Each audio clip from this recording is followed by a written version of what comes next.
वायनाड से कांग्रेस सांसद राहुल गांधी की लोकसभा सदस्यता पर खतरा मंडरा सकता है। दरअसल राहुल गांधी के माफी न मांगने पर बीजेपी उनके खिलाफ कड़ी कार्रवाई करने के पक्ष में लगातार आवाज उठा रही है। बीजेपी सांसद निशिकांत दुबे ने संसद, लोकतंत्र और संस्थानों का कथित अपमान करने वाले बयानों के लिए राहुल के खिलाफ विशेष समिति बनाने की मांग की।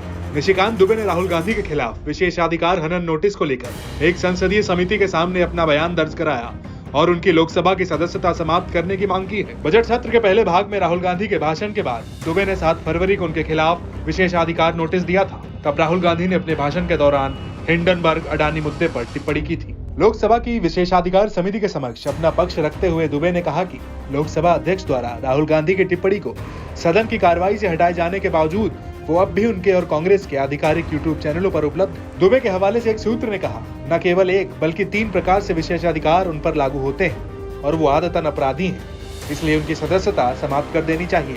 निशिकांत दुबे ने दस्तावेज और रिपोर्ट भी पेश किए हैं। इसके जरिए दावा किया है कि राहुल गांधी द्वारा लगाए गए सभी आरोप निराधार हैं और व्यवसायी गौतम अडानी के विभिन्न सौदे जिनका उन्होंने उल्लेख किया था वो सभी कांग्रेस के नेतृत्व वाली संयुक्त प्रगतिशील गठबंधन सरकार के दौरान किए गए थे। सूत्रों के मुताबिक दुबे ने कहा कि राहुल गांधी ने बिना पूर्व सूचना दिए प्रधानमंत्री नरेंद्र मोदी पर आरोप लगाए, जो न केवल लोकसभा के सदस्य हैं बल्कि सदन के नेता भी हैं। उन्होंने कहा कि ये लोकसभा के नियमों का उल्लंघन है। क्या कहता है नियम? संसदीय नियमावली के रूल 352 के तहत एक सांसद केवल लोकसभा अध्यक्ष को पूर्व सूचना देकर और उनकी अनुमति से ही सदन के किसी अन्य सदस्य के बारे में टिप्पणी कर सकता है। निशिकांत दुबे का तर्क है कि राहुल गांधी ने प्रधानमंत्री मोदी पर टिप्पणी कर इस नियम को तोड़ा है। भाजपा सांसद ने विशेषाधिकार समिति के समक्ष 1976 की घटना को उठाया, जिसमें सुब्रमण्यम स्वामी को राज्यसभा से बाहर कर दिया गया था क्योंकि उन्होंने सभापति को उनकी अनुमति के बिना प्रधानमंत्री के खिलाफ आरोप लगाए थे। निशिकांत दुबे ने विशेषाधिकार समिति के सामने जो तीसरा तर्क दिया है वो है कि राहुल गांधी के भाषण को लोकसभा अध्यक्ष ने संसद की कार्रवाई के रिकॉर्ड से हटा दिया था,